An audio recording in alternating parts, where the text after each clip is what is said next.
welcome to our chain Lightning Vision. Today, Mother will continue with a response on the environment for the question, what can we do to save our planet, or what can we do to change ourselves? So in part 4,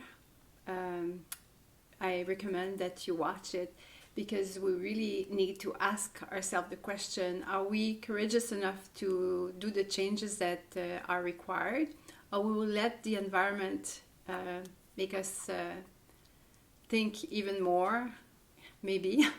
So we're with Mother. So Mother, please go on for part 5.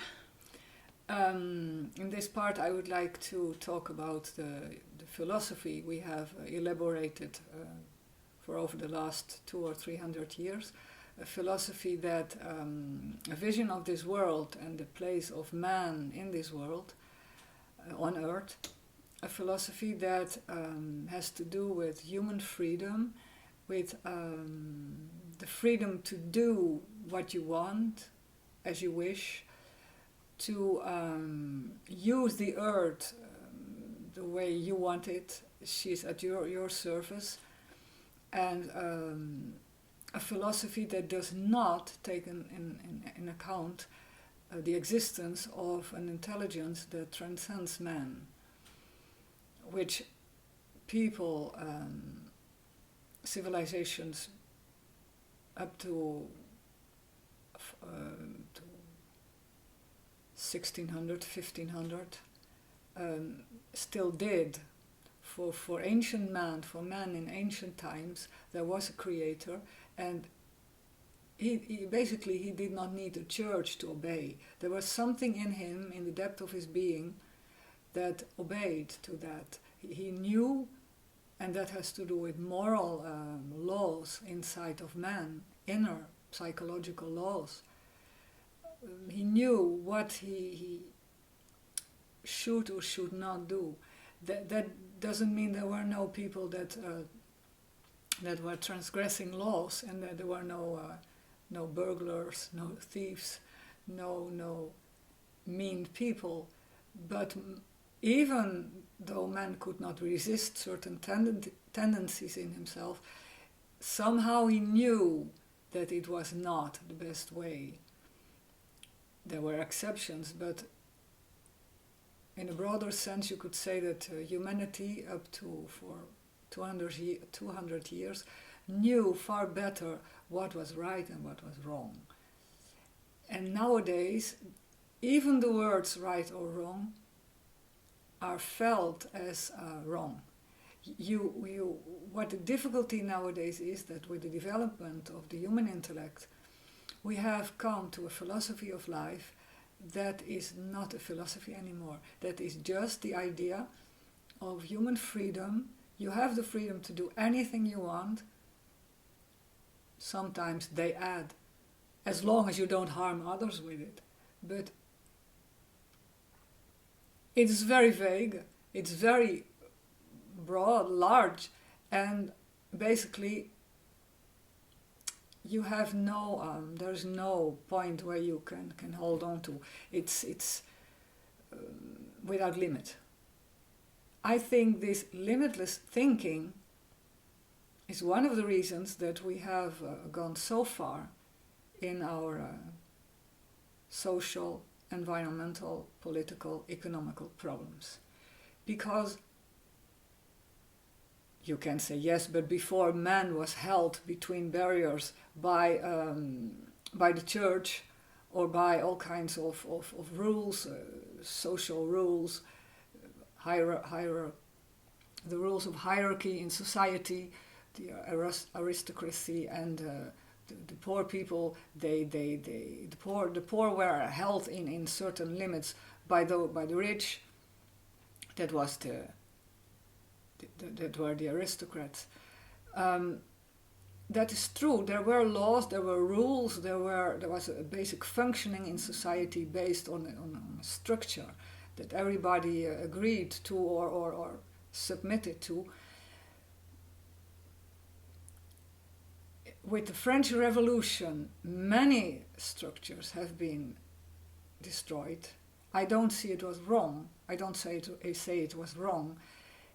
it was a fact. And the fact that those rules, those structures have been destroyed also had a reason.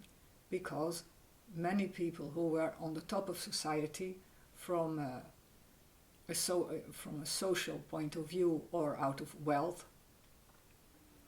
did not themselves obey to moral laws inside of themselves anymore, so they could not give the example. There was a lot of immoral behavior on top of society. So it's very logic that the base of society, the poor, said stop. But what we see nowadays is, with the development of the intellect that was already going on at the moment of the French Revolution, and that went on more and more, people could go to school, could attend higher studies. I don't say again that this is wrong. This has a very good part. As a good part of it. I mean, everybody should have the chance to go to school. It's more what we do with it. Now you see that with the development of the intellect, free thinking has become the rule. You have the right to think whatever you want, as long as, they say, you don't harm anybody with it. But what we don't realize is that if man does not have some kind of central point, or I would say a higher philosophy, the wisdom of the sages that has during all times been the very important factor in human life. And I'm not talking about clergymen and the church, I'm talking about those who really knew from a very profound inner depth. Those people have during the ages always been contacted when there were for important questions. Our society, with the development of the intellect for everybody, has become in one way more intelligent, but not more wise. So I think the first thing we have to do is to separate wisdom from intelligence. Because wisdom, as I have seen it around me, wisdom is based on profound moral laws, on the wisdom of the heart, which takes in account the fact that you are part of a whole and that you cannot do always as you wish, because even though you think you don't harm, you do harm. And whereas intelligence, for me, can operate or act out of underlying wisdom, but not always, and more not. That's to say that modern intelligence is very often in service, as I've seen, of lower tendencies in man. Power, wealth, concurrence. You want to destroy your enemies, you want to get rid of things and people that you don't like in your life. That kind of intelligence, which is only serving lower tendencies in man, basic, almost animal-like tendencies, that is what has what we, without admitting it to ourselves, what we call nowadays freedom. One day a lady said to me, she was working in an office where there were many people, and she said, I don't understand it. She said, I have a colleague, he's constantly talking to me about freedom. He said, yes, but I have the freedom to do this, and I have the freedom to do that. And she said, I'm asking myself what he calls his freedom, because his freedom is quite bothering me. And I try to be very flexible and very understanding, comprehensive. But I think I will come to a day that I have to put a limit to his freedom. She said, because his freedom is becoming a problem for me, a threat. Becomes threatening. And not just in an insignificant way, but in a real, in serious way. She said, she said, it makes me think, what does that mean, freedom? She said, I agree with freedom for each individual. She said, and now I'm in a paradox. I have to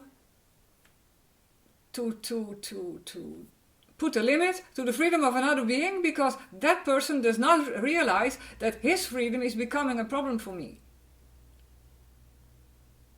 And when she said that, I was thinking about that very long time. And I said to myself, yes, that's the problem of intellectual development that does not go, that does not include at the same time the development of a higher form of consciousness, or you can say the love of the heart. Because if the heart goes together with the intellect, then the heart will say, yes, your freedom, that's a good thing, you have it, but wisdom will tell you that you can do that, but not that, because that will harm another person. And then naturally you will have to understand that freedom is perhaps not what you think. Because if somebody at a certain moment has to say to me, stop, because I don't realize that I'm taking more and more of what's his environment, and I'm doing harm to him, if that escapes me, if I don't realize that, and he has to put a limit to me. That means naturally, mathematically, for me, that freedom has a limit when it concerns the physical reality. So when modern philosophy says each human being has all the freedom he needs or he has, I would say, I don't think so. Because reality, physical reality, shows me that it's not the case. I have all the freedom up to the content of my wallet. When I don't have money anymore, I can't buy certain things anymore, even if I want it, and I'm free to do it, but I can't. If I do certain things and it starts harming other person, I don't have freedom anymore, I have to stop. So that shows me that freedom is not a principle that is linked to physical reality. Because physical reality naturally, at a certain moment, gives a stop. It's very basic thinking, but it's mathematical. So I said to myself, then freedom must be rooted on something that's not linked to the outer physical world. It must have to do something with consciousness or inner life. But when you say that to modern man, he is offended, he will not accept that. Because for him, freedom means doing what you like to do. And then you try not to see if it harms others, you try. Because you're so pushed by freedom, the moment you harm others, you prefer not to see it. Unless the others manifest and say, you have to stop. And even then you will not do it unless you have to, because the pressure from those who are in front of you becomes too big. Well, this is what I call the environmental problem. We want to have in our modern philosophy, based on purely intellectual thinking, on intellectual development, without the heart, the moral side that goes together. We think we can do everything we like, and we prefer not to see when it harms. It is this philosophy that has grown and become a big plant in a huge tree in our modern societies. That is That is what's the threatening point of this disequilibrium in the world. Because we refuse to understand, or for the moment we cannot already understand, that freedom has very little to do with outer things. When Nelson Mandela was finally left out of his prison, he had a long time in more than 25 years of imprisonment. Then he was freed in more liberate conditions. He was living in a house, but he was still under surveyed. Then one day he could leave that situation, and he went back to a more normal state of liberty. And soon afterwards he was elected president of South Africa. And the day he went into the government building to take his function upon him of being the president, he said, while laughing, there were many people around him who were helping him in his functions. He said, well, they are my new, what do you call it, the ones who keep you in prison. Warden. They are my new wardens. He meant to say, in fact, he was out of prison just for going into a new kind of prison. And he was but he said it with an enormous detachment. He wanted to show us that there was no freedom for man. Being in prison, he wanted to say, you can be free or not free. It depends on something inside. Whereas he was what we would call free, being the president of South Africa. And he said, but I'm not free at all. I have to obey all day long to all kinds of wishes of people around me that are justified. We're functioning all together in what we have to do. And I have to do this. I cannot decide what I want or... And this was a very profound statement. He wanted to say, yes, but what is freedom? And he's right. So the modern philosophy of freedom that we cling to is an illusion. It's an enormous illusion. And that's also one of the things the environmental problems show us. You cannot do everything you want, because there are consequences. You're harming nature, and even if you don't want to see it, one day the problem will be in front of your door. And even then you can deny it, but yes, then it's too late. So it's our way of seeing life, not wanting to obey to a natural form of harmony, of living together with natural boundaries. That's what you can do, that's what you better not do. Modern man wanted to escape, but has escaped in the wrong way. Modern man has sought freedom on a horizontal level on the physical material plane, which is absolutely not made for that kind of freedom, because naturally there's a stop.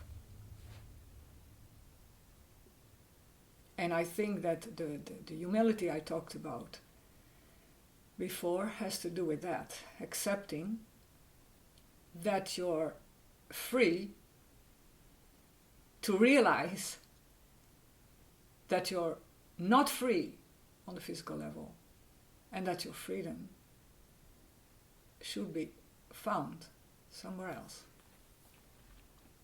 Thank you, Mother. This was part 5 of Mother's answer to what can we do to save our planet, or what can we do to save ourselves. So please don't forget to subscribe so you don't miss the next one. So that's probably going to be the conclusion. And write us your comments. We will read them all, and we will see you for the next one.